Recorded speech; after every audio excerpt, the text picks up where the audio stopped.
اعوذ باللہ من الشیطان الرجیم بسم اللہ الرحمن الرحیم۔ آج ہم پڑھیں گے آیت مبارکہ جو ہے 66 آیت مبارکہ۔ بسم اللہ الرحمن الرحیم۔ فجعلناہا، پس ہم نے بنا دیا،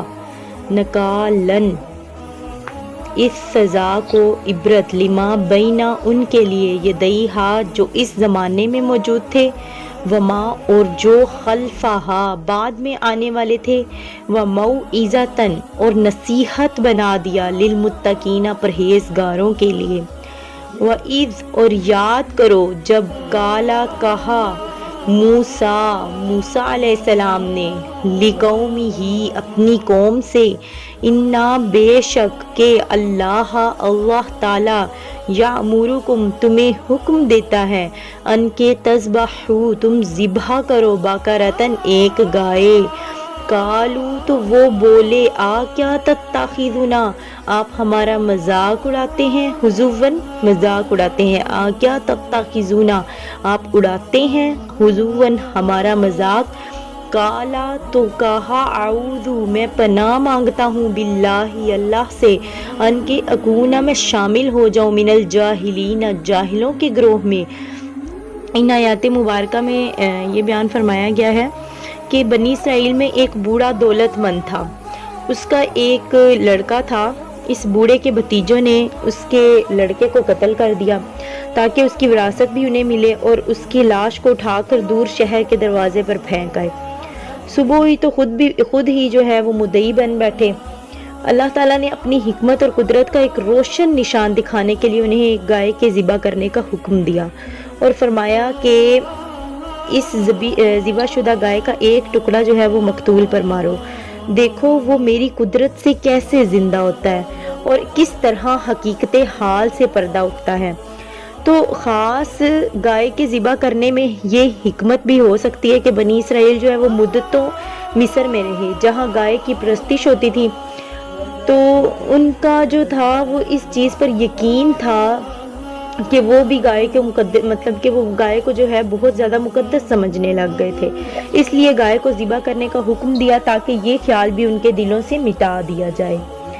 اب مسئلہ جو ہے وہ وراثت کا لالچ تھا، ایک بہت بڑا سبب ہے یہ لالچ۔ اسلام نے یہ حکم دے کر قاتل مقتول کے ورثے سے محروم ہو جاتا ہے، یعنی قتل کے ایک بڑے محرک کام کو جو ہے وہ ختم کرنا تھا۔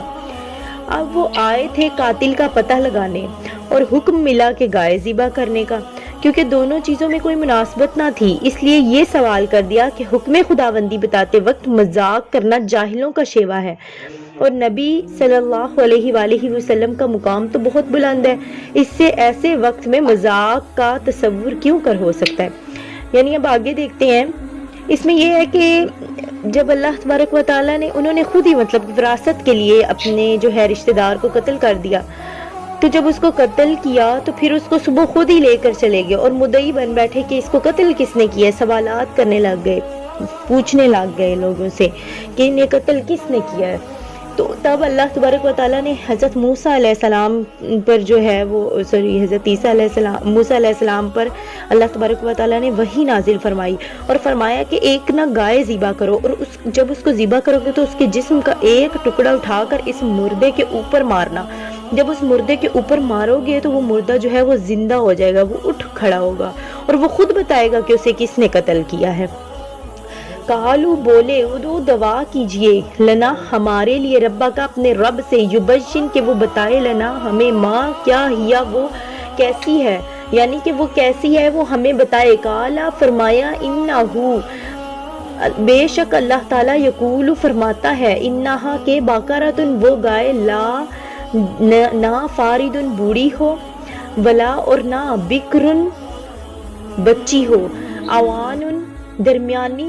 اوان، بلکہ اس کی عمر جو ہے بینا ذالکہ، درمیانی عمر کی ہو، اوان بینا، یعنی کہ درمیانی عمر کی ہو، ذالکہ، تو بجا لاؤ، ففعلوا، جو تمہیں حکم دیا، ماں، جو تامرون، تمہیں دیا جا رہا ہے حکم، اس کام کو فوراً سے بجا لاؤ، یعنی اس گائے کو ڈھونڈ کر لاؤ جو بوڑھی بھی جو ہو اور نہ بالکل بچی ہو، یعنی درمیانی عمر کی ہو۔ اب کیونکہ ان کا مفاد تو اس میں تھا کہ قاتل کا سراغ نہ ہی ملے، اس لیے طرح طرح کی حجت بازیاں کرنے لگے، بال کی کھال اتارنے لگے، کبھی سوال کرتے کہ جو ہے وہ کتنی عمر کی ہو، کبھی کہتے اس کا رنگ کیسا ہو، کبھی کہتے اس نے کوئی کام کیا ہے یا نہ کیا ہو، یعنی وہ کس طرح کی ہو، مختلف سوالات انہوں نے دھرنے شروع کر دیے۔ کالو کہنے لگے ادعو دعا کرو لنا ہمارے لیے ربا کا اپنے رب سے، یبین کہ وہ بتائے ہمیں ظاہر کرے، لنا ہمارے لیے ما لونہا اس کا رنگ کیسا ہو۔ اب یہ ان کا نیا ایک سوال تھا، یعنی صرف حجت بازیاں تھی تاکہ پتہ نہ لگے کہ قاتل کون ہے، کیونکہ قاتل تو وہ خود ہی تھے۔ کالا فرمایا موسیٰ علیہ السلام نے، انہو یقول اللہ تعالیٰ فرماتا ہے، انہا کہ وہ بقرۃ گائے، صفراء خوب گہری زرد یعنی رنگ کی ہو، فاقعن جو فرحت بخشے، فاقعن لونہا اس کا رنگ جو ہے وہ فرحت بخشے، تسر الناظرین دیکھنے والوں کو، یعنی جو دیکھیں ان کی نظروں کو وہ اس قدر یعنی خوبصورت لگے، ان کی آنکھوں کو جو ہے وہ خوشی، ایک قسم کی خوشی بخشنے لگے، ایسی گائے ڈھونڈ کر لاؤ۔ کالو تو وہ کہنے لگے ادعو پوچھو لنا ہمارے لیے ربا کا اپنے رب سے، یبین کے کھول کر بیان کرے لنا ہمیں، ماہیا کہ اس گائے کے متعلق کہ وہ کیسی ہو، انا بے شک البقرہ گائے، تشابہ مشتبہ ہو گئی علینا ہم پر، و انا اور ہم، ان اگر شاء اللہ نے چاہا، شاء اللہ اللہ نے چاہا، لمہتدون تو ضرور اسے تلاش کر لیں گے۔ یہ بھی ان کے ایک قسم کے بہانے بازیاں تھی، اسی وجہ سے تو وہ طرح طرح کے سوالات کر رہے تھے تاکہ جو ہے کوئی ایسا سوال بن جائے کہ جس کی وجہ سے جو ہے اس گائے کے متعلق ہمیں نہ ہی مطلب کہ ڈھونڈنا پڑے اور یہ کام نہ کرنا پڑے۔ کالا تو موسیٰ بولے انہو بے شک یقول اللہ تعالیٰ فرماتا ہے، انہا کہ وہ بقرۃ گائے، لا ذلول یعنی کہ وہ گائے ایسی ہو جس سے کسی قسم کی خدمت نہ لی گئی ہو، تثیر الارض کہ وہ ہل چلائے زمین میں، ولا تسقی الحرث اور نہ پانی دے کھیتی کو، یعنی کہ وہ ایسی گائے ہو جس سے نہ کبھی زمین میں ہل چلائے گئے ہوں اور نہ ہی کبھی پانی دیا گیا ہو کھیتی کو، مسلمات بے عیب، لا شیعتا بے داغ، فیہا عاجز ہو کر وہ کہنے لگے، یعنی وہ ایسی ہو جو بے عیب اور بے داغ ہو۔ کالو تو وہ کہنے لگے الآن اب جیتا آپ لائے، بالحق کی صحیح پتہ، فذبحوہا پھر انہوں نے ذبح کیا، وما قادو اور اس سے وہ ذبح کرتے، یفعلون معلوم نہیں ہوتے تھے، یعنی وہ ان کا دل تھا کہ اس نے نہ ہی ذبح کیا، یعنی مفسرین نے لکھا ہے کہ بنی اسرائیل میں ایک نیکوکار آدمی تھا، اس کا ایک معصوم بچہ تھا اور اس کے پاس ایک بچیا تھی۔ جب مرنے لگا تو اس نے دعا کی کہ اے باری تعالیٰ اس ننھے بچے کے لیے میں یہ بچیا تیرے پاس امانت رکھتا ہوں اور اس بچے کو تیرے سپرد کرتا ہوں۔ پھر اس بچیا کو جنگل میں چھوڑ دیا۔ اللہ تعالیٰ نے اپنے اس نیک بندے کی عرض کو قبول فرمایا، اللہ تعالیٰ کی حفاظت میں وہ پلٹی رہی، اور جب یہ بچہ جوان ہو گیا تو اس جنگل میں گیا جہاں وہ گائے چرا کرتی تھی۔ اپنے مالک کی آواز سنتے ہی وہ گائے اس کے پاس آ گئی۔ جب بنی اسرائیل نے اللہ تعالیٰ کے بتائے ہوئے مخصوص حلیے والی گائے کی تلاش شروع کی تو وہ تمام صفات اس میں پائی جاتی تھی، اور صرف وہی گائے تھی جو ان صفات سے متصف تھی جو اس نیک بندے کے لڑکے کے پاس تھی۔ بنی اسرائیل نے اسے منہ مانگی قیمت ادا کی اور گائے خرید لی۔ اس قصے سے یہ بھی سبق ملتا ہے کہ جو چیز اللہ تعالیٰ کے حوالے ہو اسے کوئی چیز جو ہے وہ گزند نہیں پہنچا سکتی، اور جس چیز کا تعلق بندگان خدا سے ہوتا ہے اس کی قدر و قیمت کا اندازہ جو ہے وہ کسی کی ہم مثل نہیں ہو سکتا۔ آگے دیکھتے ہیں، وَإِذْ اور یاد کرو، قتل تم جب قتل کر ڈالا، نفسن تم نے ایک شخص کو، فَدَّرَأْتُمْ پھر تم جو ہو لگانے لگے، فیہا اس پر الزام، یعنی پھر تم ایک دوسرے پر جو ہے الزام لگانے لگے، واللہ اور اللہ مخرجن ظاہر کرنے والا ہے، ما جو کنتم تم ہو تکتمون چھپا رہے تھے، جو تم چھپا رہے تھے قتل اس کو اللہ تبارک و تعالی ظاہر کرنے والا ہے۔ فقلنا تو ہم نے فرمایا، نضربوہ مارو اس مقتول کو، ببعضہا گائے کا کوئی ایک ٹکڑا، تو کذالک اس طرح یحیی اللہ زندہ کرتا ہے اللہ تعالیٰ الموتى مردوں کو، ویریکم اور دکھاتا ہے تمہیں آیاتہ اپنی قدرت کی نشانیاں، لعلکم شاید کہ تم تعقلون عقل رکھو سمجھ جاؤ، ثم پھر کست سخت ہو گئے، قلوبکم تمہارے دل، من بعدی اس کے بعد، ذالکا وہ، فاہیہ تو کل ہجارتی بس وہ جو ہے پتھر کی طرح سخت ہے، او یا اشد قسوتاً اس سے بھی زیادہ سخت، وَإِنَّ اور بے شک من الحجارتی پتھر ایسے بھی ہیں، لما یتفجر جن سے بہ نکلتی ہیں، منہ سے انہار نہریں۔ اب دیکھیں یہاں پر کیا فرمایا گیا ہے کہ انسان جو ہے جب سنورتا ہے تو فرشتوں کا قبلہ بن جاتا ہے، اور جب بگڑتا ہے تو بے سمجھی اور سنگ دلی میں پتھروں کو بھی مات کر دیتا ہے، کیونکہ پتھر تو خدا کے خوف سے لرزتے بھی ہیں اور اپنے حال کے مطابق اس کی حمد و ثنا بھی کرتے رہتے ہیں، اور یہ مرغ اپنے رب سے غافل نافرمانی کے میدان میں ہوا و حوث کے گھوڑے سر پر جو ہے وہ دڑاتا چلا جاتا ہے۔ یعنی انسان جو ہے وہ اس قدر جو ہے سنورا ہوا ہے کہ اللہ تبارک و تعالیٰ نے اس کے دل کو اس قدر مضبوط کیا ہوا ہے، یعنی وہ انسان جو ہے اس قدر مضبوط ہو گیا۔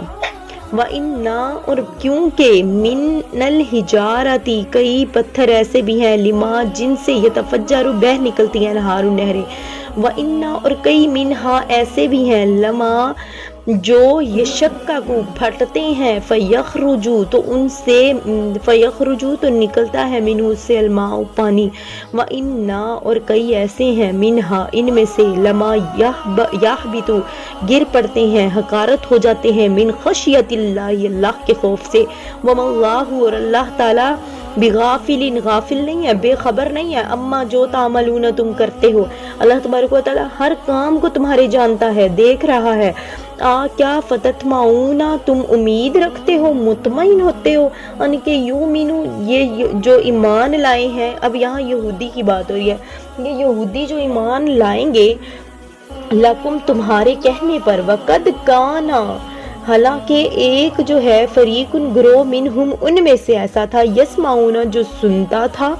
کلام اللہ اللہ کے کلام کو، ثم پھر یحرفونہ پھر بدل دیتے تھے، من بعدی اس کے بعد، ما جو عقلوہ یعنی ان کی سمجھ میں ہوتا تھا، وہم یعلمون جان بوجھ کر وہ جانتے بھی تھے، لیکن وہ جان بوجھ کر جو ہے اس کلام کو بدل دیتے تھے۔ اب یہاں مسلمانوں کو یہ بتایا جا رہا ہے کہ ان کا انکار کسی دلیل پر مبنی نہیں ہے، یہ جانتے ہیں کہ محمد مصطفیٰ صلی اللہ علیہ وآلہ وسلم اللہ تعالیٰ کے سچے رسول ہیں، ان کی صفات کے ذکر اور کمالات کے بیان سے ان کی کتابیں بھری پڑی ہیں، وہ جان بوجھ کر انکار کر رہے ہیں، اور ایسے لوگوں سے ایمان لانے کی امید رکھنا بیکار ہے۔ اس سے معلوم ہوا کہ حق پوشی اور سید عالم صلی اللہ علیہ وآلہ وسلم کے اوصاف کو چھپانا اور آپ کے کمالات کا انکار کرنا جو تھا، یہ یہود کا شیوا تھا۔ یعنی اسلام کا دعویٰ کرنے والوں کو زیب نہیں دیتا کہ اپنے محبوب اور رسول کریم صلی اللہ علیہ وآلہ وسلم کے کمالات بیان کرنے سے ان کی زبان میں لکنت ہو اور فضائل سننے سے دل میں گھٹن ہو۔ اب رفعت شان مصطفیٰ حبیب خدا صلی اللہ علیہ وآلہ وسلم کسی کے گھٹانے سے نہیں گھٹ سکتی، کیونکہ شان ہی ان کی ایسی ہے جو اللہ تبارک و تعالیٰ خود فرماتے ہیں۔ اللہ تبارک و تعالیٰ نے قرآن پاک میں بھی فرمایا کہ وَرَفَعْنَا لَكَ ذِكْرَكَ کہ اے محبوب میں تیرے ذکر کو بلند کرنے والا ہوں۔ تو پھر یہود اس ذکر کو کیسے روک سکتے تھے، اس کو کیسے جو تھا ڈھانپ سکتے تھے؟ آگے دیکھتے ہیں، وَإِذَا اور جب لَقُوا ملتے ہیں، الَّذِينَ آمَنُوا ایمان والوں سے، قالوا تو کہتے ہیں، آمنا ہم بھی ایمان لائے ہیں، وَإِذَا اور جب خلا تنہا ملتے ہیں، بعضهم ایک دوسرے سے، الی بعض ایک دوسرے سے، یعنی جب ایک جو ہے وہ دوسرے سے ملتے ہیں تنہا، قالوا تو کہتے ہیں، اتحدثونہم کیا بیان کرتے ہو ان سے، بما جو فتح اللہ کھولا ہے اللہ نے، علیکم تم پر، لیحاجوکم جو تو وہ دلیل قائم کریں گے، بھی اس کے بارے میں، عند ربکم تمہارے رب کے سامنے، افلا کیا تم تاکلون عقل نہیں رکھتے، کیا تم نہیں سمجھتے۔ اب دیکھیں یہاں سے یہودی منافقوں کے احوال کا بیان فرمایا جا رہا ہے، یعنی جب مسلمانوں سے ملتے ہیں تو بطور خوشامد یہ ظاہر کر بیٹھتے ہیں کہ ہم تو سچے دل سے اس رسول صلی اللہ علیہ وآلہ وسلم پر ایمان لائے ہیں، کیونکہ نبی بھی برحق کی جو نشانیاں ہماری کتاب میں مذکور ہیں وہ سب حضور صلی اللہ علیہ وآلہ وسلم میں پائی جاتی ہیں۔ ان کی ایسی باتوں پر دوسری یہودی جو ہیں ان کو ملامت کرتے کہ تم مسلمانوں کو ایسی باتیں بتا کر اپنا راز افشا کر رہے ہو، تمہارے انہی اقوال سے تمہارے مذہب کی تردید کریں گے، اور تورات کی وہ آیات جن کا تم ان سے ذکر کرتے ہو انہی آیات سے وہ تم پر حجت باندھیں گے۔ اب دیکھیں لیحاجوکم بہ عند ربکم، اب یہاں اس حجت کا ذکر ہوا، یعنی وہ جو یہودی تھے نا وہ تمام لوگوں کو جس طرح کے مطلب کہ تورات میں جو بھی بیان فرمایا گیا تھا، اس نبی کی نشانیاں بیان فرمائی گئی تھی پہلی کتابوں میں، انہوں نے تو پڑھی ہوئی تھی، تو جب انہوں نے آقا کریم صلی اللہ علیہ وآلہ وسلم کو دیکھا اور وہ تمام نشانیاں ان کے اندر موجود پائیں، تو انہوں نے کیا کیا، انہوں نے اپنے لوگوں کو یہ بتانا شروع کیا کہ جو ہم نے پڑھا تھا اپنی کتاب میں یہ تمام نشانیاں تو ان میں موجود ہیں، تو یہی وہ آخری نبی ہیں۔ تو تب ان کے جو لوگ تھے انہوں نے کہا کہ اگر تم اسی طرح تمام لوگوں کو بتاتے رہو گے تو وہ لوگ جو ہے یہ کیا کریں گے، اس پر ایمان لے آئیں گے، اور اس طرح ہمارا جو ہے ان کا ایک اپنا پروپیگنڈا تھا، ایک اپنی ٹیم بنی ہوئی تھی کہ ہم جو ہے لوگوں کو اپنی طرف مائل کریں گے، اپنی طرف کریں گے، تو وہ کہہ رہے تھے کہ یہ سب کچھ جو ہے یہ ہمارا ختم ہو جائے گا۔ پھر انہوں نے کیا کرنا شروع کر دیا، انہوں نے جن آیات مبارکہ میں ان کو فائدہ ہوتا تھا حاصل اور اس کو تحریف کر کے اس سے فائدہ حاصل کرتے تھے، یعنی جس میں ان کو کچھ بھی لکھا ہوا ایسا موجود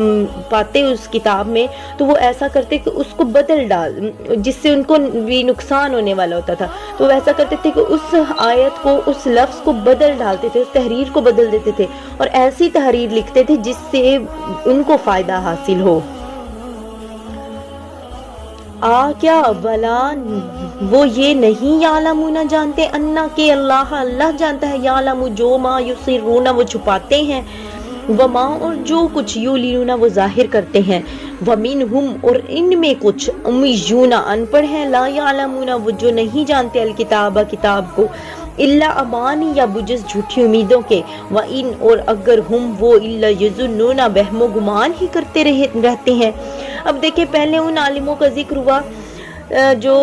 پہلے جو تھا وہ عالموں کا ذکر ہوا تھا، اب ہوگا ان کا جو ان پڑھ عوام کا حال بیان کیا جاتا ہے، یعنی وہ فرماتے ہیں امانیون، امانی کہتے ہیں مفرد ہے، یہ امنیت ان کا، جس کا اصل معنی جو اصل ہے نا وہ منا سے یہ نکلا ہے لفظ،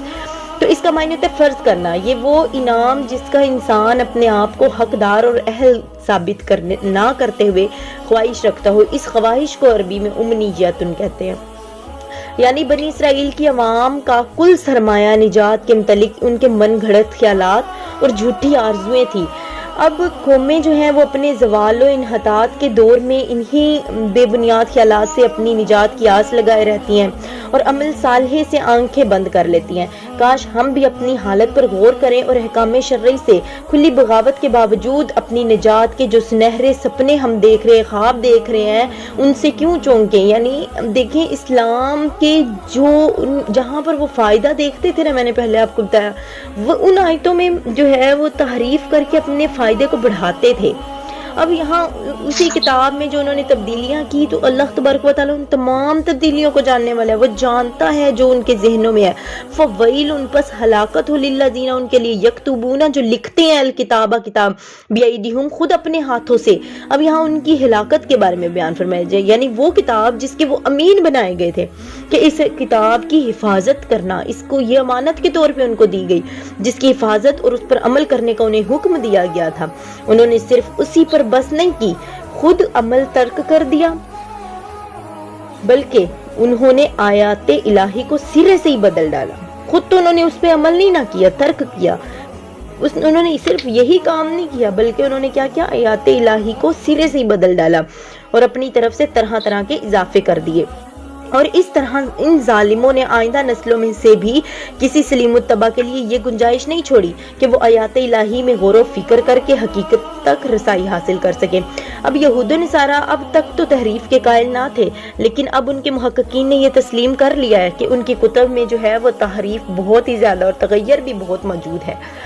اب آگے دیکھیں، ثم پھر یقولون کہتے ہیں، ھذا یہ من عند اللہ، یہ اللہ کی طرف سے ہے، لیشتروا کہ تم حاصل کریں کرو اس کے عوض میں بھی سامانن تھوڑی سی قیمت قلیلن، یعنی تم تھوڑی سی قیمت کے لیے، تھوڑے سے نفع کے لیے تم نے اللہ کے کلام کو بدل ڈالا۔ فویل سو ہلاکت ہو لہم ان کے لیے، بما بے وجہ اس کے کاتبت جو لکھا ایدیہم ان کے ہاتھوں نے، وہ ویل اور ہلاکت ہو لہم ان کے لیے، مما جو یکسبونا اس مال کے یعنی وہ کماتے ہیں اس کے لیے ان پر ہلاکت ہو۔ وقالو اور کہا انہوں نے، لن ہرگز تمسا نہ چھوئے گی ہمیں النار آگ، الا سوائے ایامن معدودتن گنتی کے چند روز۔ کل فرما دیجئے، کیا تخذتم بنا رکھا ہے تم نے عند اللہ اللہ سے، یعنی عہدن کو یاد، یعنی تم نے اللہ سے کوئی وعدہ لے رکھا ہے، فلن پس ہرگز تو تب یخلف اللہ وحدہ خلاف ورزی نہ کرے گا اللہ تعالیٰ اپنے وعدے سے، یا تقولون تم کہتے ہو اللہ اللہ پر ما جو لا نہیں تعلمون تم جانتے، یعنی تم اللہ پر وہ بہتان باندھتے ہو جس کے بارے میں تم نہیں جانتے۔ اب دیکھیں بنی اسرائیل کہا کرتے تھے کہ ہم خدا کے لاڈلے اور محبوب ہیں، دوزخ کی آگ ہمیں جلا نہیں سکتی،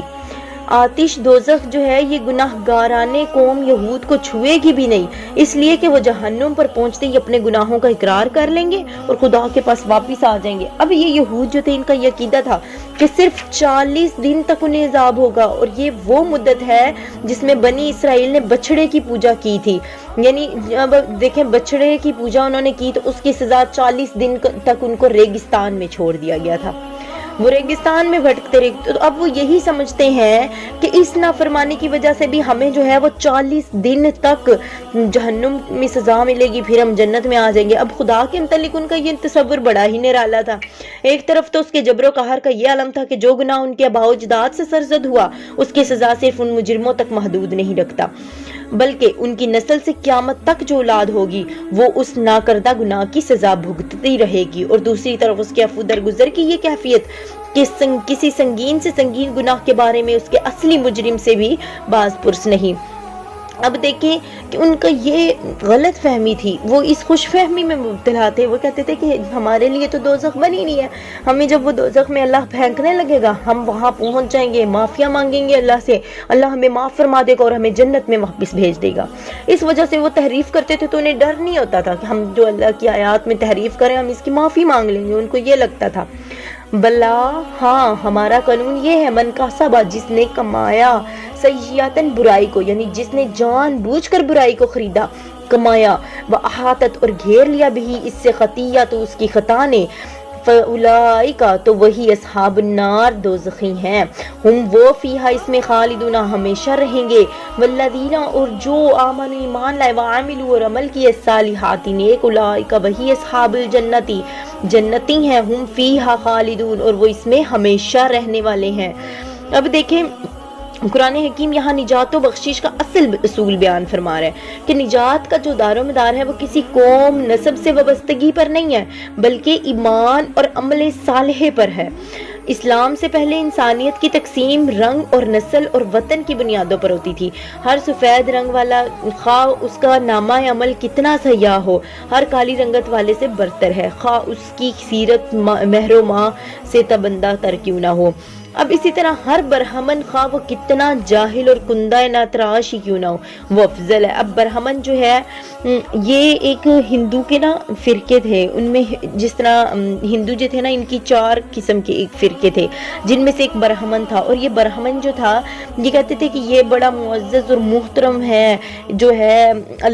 یہ جہاں ان کے بت خدے ہوتے تھے وہ کہتے تھے کہ ہمارے بت خانوں میں یہی لوگ جو ہے جا سکتے ہیں، اور یہی ہماری ان کی جو اپنی کتابیں سی انہوں نے بنائی ہوتی ہیں گڑی ہوتی ہیں تو وہ ہماری کتابیں جو ہیں وہ یہی لوگ رکھ سکتے ہیں، باقی ان سے حقیر سمجھے جاتے تھے، ان کے نوکر سمجھے جاتے تھے یعنی، اور کہتے تھے کہ باقی جو ہے نا وہ پاک نہیں ہے، یہ جو برہمن ہے نا یہ ہر لحاظ سے پاک ہیں، ان سے کسی قسم کا کام نہیں یہ کرتے تھے۔ دوسری قومیں جو تھی نا وہ ان کا کام کیا کرتی تھی، وہ نوکروں کی طرح ان کے آگے پیچھے رہا کرتی تھی اور نوکر بن کر رہا کرتے تھے، اور ان کو ایسے رکھتے تھے جیسے کوئی پاک چیز ہو، پاک کلام ہو، جس طرح ان کو اس طرح انہوں نے رکھا ہوا تھا اپنے پاس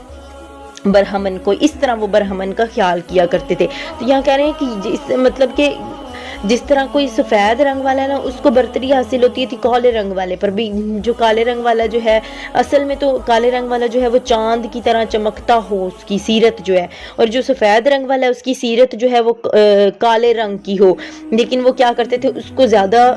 سفید رنگ والے کو زیادہ برتر یعنی اچھا سمجھتے تھے۔ اسی طرح ہندو جو تھے وہ برہمن کو اچھا سمجھا کرتے تھے، یعنی وہ کہتے تھے کہ برہمن جو ہے برہمنی جو ہے یہ ہماری ماں ہے، یعنی ہم نے ان سے جنم لیا، یا اس طرح سمجھتے تھے۔ اب جرمنی کی حدود میں پیدا ہونے والا خواہ وہ کتنا ہی خونخوار اور ضیاءکار کیوں نہ ہو، اپنی نجات میں لاجواب ہے۔ یہ شرف اسلام کو حاصل ہے جس نے ان فاسد بنیادوں کو اکھیڑ کر پھینک دیا اور انسانیت کی تقسیم مومن اور کافر، صالح اور فاسق، نیک اور بد کی ساز پر کی، اور اس طرح بلا وجہ اترنے والوں سے فخر و مباحات کے سب جھوٹے اسباب چھین لیے، اور نیکی اور تقوی کے میدان میں سبقت لے جانے والوں کے راستے میں حائل ہونے والی سب چٹانوں کو ریزہ ریزہ کر کے رکھ دیا۔ وَإِذْ، اور یاد کرو جب اخذنا ہم نے لیا میثاق کا وعدہ بنی اسرائیل سے، لا نہ تعبدون، تم عبادت کرنا، الا اللہ، اللہ کے سوا کسی کی بھی، وبالوالدین، اور ماں باپ کے ساتھ احسان، اچھا سلوک کرنا، وذی القربى، اور قریبی رشتہ داروں کے ساتھ، والیتامى، اور یتیموں، والمساکین، اور مسکینوں سے بھی مہربانی کرنا، وقولوا، اور کہنا، للناس، لوگوں سے، حسنا، اچھی باتیں، واقیموا، اور صحیح ادا کرنا، الصلاۃ، نماز کو، وآتوا، اور دیا کرو، الزکاۃ، زکات، ثم، پھر، تولیتم، موڑ لیا تم نے، الا، مگر، قلیلاً، چند آدمی تم میں سے جو تھے، منکم، تم میں سے، وانتم موردون، چند آدمی جو تم میں سے وہ ثابت قدم رہے، وانتم، اور تم موردون، روگردانی کرنے والے ہو۔ وَإِذْ، اور یاد کرو، خزنہ، جب ہم نے لیا میثاقکم، تم سے وعدہ پختہ، لا، نہیں تسفکون، تم بہاؤ گے دماءکم، خون، ولا، اور نہ تخرجون، نکالو گے، انفسکم، اپنوں کو، من دیارکم، اپنے وطن سے، ثم، پھر، اقررتم، تم نے اقرار بھی کیا، وانتم، اور تم، تشہدون، خود گواہ اس کے تھے، یعنی تم خود گواہ ہو گئے ہو، ثم، پھر، انتم، تم وہی ہونا، ہؤلاء، جنہوں نے یہ وعدے کیے، تقتلون، کہ اب قتل کر رہے ہو، انفسکم، اپنوں کو، وتخرجون، اور نکال کر باہر کرتے ہو،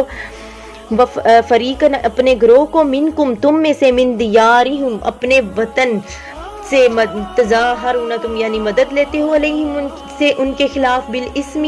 کسی گناہ کے وجہ سے، والعدوان، اور ظلم سے، وَإِنْ، اور اگر یاتوکم، تمہارے پاس آئیں، اسارا، قیدی بن کر، تفادوہم، تو بڑے پاک باز بن کر جو ہے ان کا فدیہ ادا کرتے ہو، وَهُوَ مُحَرَّمٌ، حالانکہ حرام کیا گیا تھا، علیکم، تم پر، اخراجہم، ان کا گھروں سے نکلنا، کیا، فتؤمنون، تم ایمان لاتے ہو، ببعض کتاب کے کچھ حصے پر، وتکفرون، اور انکار کرتے ہو، ببعض کچھ حصے کا، فما، تو خود ہی کہو، جزاؤن، کیا سزا ہے، من یفعل، ایسے جو کام کرتے ہیں ان کی، ذالک، یہ، منکم، تم میں سے، الا خزی، سوائے اس کے کہ وہ رسوا رہے، فی الحیات الدنیا، دنیا کی زندگی میں، ویوم القیامت، اور قیامت کے دن، یردون،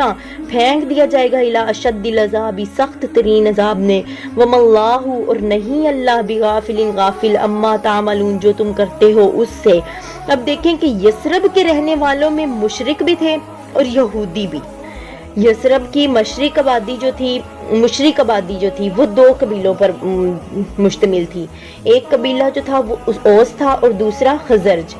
اور وہ آپس میں لڑتے رہتے تھے، یہ دونوں قبیلے اوس اور خزرج جو تھے یہ آپس میں لڑتے رہتے تھے۔ اور یہودی آبادی جو تھی وہ دو قبیلوں پر مشتمل تھی، وہ بنو قریظہ اور بنو نذیر تھے، اور یہ اوس اور خزرج جو تھے یہ برسر پیکار ہوتے، تو بنو قریظہ جو تھے یہ اوس کے حلیف بن جاتے اور بنی نذیر خزرج کے۔ اسی طرح یہ یہودی آپس میں ایک دوسرے کا گلا کاٹتے، اور جب جنگ ختم ہو جاتی اور مغلوب فریق کے اسیران، یعنی ان کو قیدی جو بنائے ہوتے تھے وہ جنگ میں وہ فدیہ ادا کر کے ان کو آزاد کرایا کرتے تھے، اس وقت یہ یہود تورات کی صفحہ گردانی کرتے اور اس کی آیات سے فدیہ دینے اور فدیہ لینے کے جواز جو ہے وہ نکالنا شروع کر دیتے۔ اب قرآن حکیم انہیں کہتا ہے کہ تورات تو تمہیں قتل و غارت کرنے سے اور کسی کو جلا وطن کرنے سے روکتی ہے، وہ حکم تو تمہیں یاد نہ رہا جب روپے کے لین دین کا سوال پیدا ہوا تو تم نے جو ہے وہ تورات پہ عمل کرنا شروع کر دیا، یعنی پہلے تو تم ایک دوسرے کا قتل کرنے لگے، جبکہ تورات میں تو ان سے منع فرمایا گیا ہے، فرمایا ہے کہ قریبی رشتہ داروں سے جو ہے وہ حسن سلوک کرو، لیکن اب دیکھیں یہ دونوں اب اوس اور خزرج قبیلے قریبی رشتہ دار ہی تھے لیکن پھر بھی آپس میں جھگڑتے تھے، اور بنو قریظہ اور بنو نذیر بھی قریبی رشتہ دار تھے، پھر بھی آپس میں لڑا کرتے تھے، لڑتے رہتے تھے۔ تو دیکھیں کہ یہاں پر اب قریبی رشتہ دار، تورات نے تو یہ بھی کہا تھا کہ قریبی رشتہ دار حسن سلوک سے رہیں، لیکن یہاں حسن سلوک سے کام نہیں لیا، اب جب ان کے قیدی پکڑے جاتے تو قتل و غارت کے بدلے میں جو ہے فدیہ دے کر اپنے قیدی چھڑانے کے لیے اب تورات کو کھول لیا کہ تورات اس بارے میں کیا فرماتی ہے۔ تو یہاں یہ فرمایا جا رہا ہے کہ تورات پر پہلے تو عمل کا شوق پیدا نہ ہوا، بھلا یہ بھی کوئی ایمان ہے کہ کتاب کے بعض حصے جو اپنی طبیعت کے موافق ہوں ان پر تو عمل کر لیا، اور کتاب کا وہ حصہ جس پر عمل کرنا نفس پر گرا معلوم ہوا یا جس پر عمل کرنے سے مادی نقصان کا اندیشہ ہو اسے چھوڑ دیا۔ ہم قرآن پر ایمان رکھنے والوں کے لیے بھی اس میں عبرت ہے، یعنی ہمیں قرآن پر نازل فرمایا اللہ نے، ہم جانتے ہیں کہ اس میں یہ بیان فرمایا گیا ہے لیکن ہم اس پر عمل نہ کریں تو یہ ہمارے لیے عبرت ہے، یعنی پھر ہم ان لوگوں جیسے ہو جائیں گے جو پہلے کی قومیں گزر چکی ہیں۔ تو اللہ تبارک و تعالی ہمیں ان جیسا بننے سے توفیق عطا فرمائے، ہمیں قرآن پر عمل کرنے والا، صحیح معنوں میں عمل کرنے والا بنا دے۔ اللہ تبارک و تعالی ہم سب کو جس طرح قرآن کا حق ہے وہ حق ادا کرنے کی توفیق عطا فرمائے، آمین۔ اولئک، یہ ہیں وہ لوگ، الذین جنہوں نے اشتراؤ، مول لے لی، خرید لی، الحیات الدنیا، دنیا کی زندگی، بالآخرت، آخرت کے عوض، فلا تو نہ یخفف ہلکا کیا جائے گا عنہم ان سے، العذاب و عذاب، ولا ہم اور نہ ہی ان سے ینصرون مدد کی جائے گی ان کی، ولاقد اور بے شک آتینا ہم نے عطا فرمائی موسیٰ کو الکتاب کتاب، وکفینا اور ہم نے دیا انہیں من بعد ہی ان کے یعنی پے در پہ ان کے پیچھے بالرسل رسول بھیجے، وآتینا اور ہم نے دی عیسیٰ بن مریم کو البینات روشن نشانیاں، وأیدناہ اور ہم نے تقویت دی، قوت دی، بروح القدس انہیں جبرائیل کے ذریعے سے، کیا فکلما کیا جب بھی جاءکم آیا تمہارے پاس رسول کوئی رسول، بما جسے لا تہوا پسند نہ فرمائے، انفسکم تمہارے نفس یعنی استکبرتم اور تم اکڑ گئے، ففریقن تو بعض کذبتم کو تم نے جھٹلا دیا، وفریقن اور بعض کو تقتلون تم قتل کرنے لگے، اور قالو بولے قلوبنا ہمارے دلوں پر تو غلف غلاف ہے،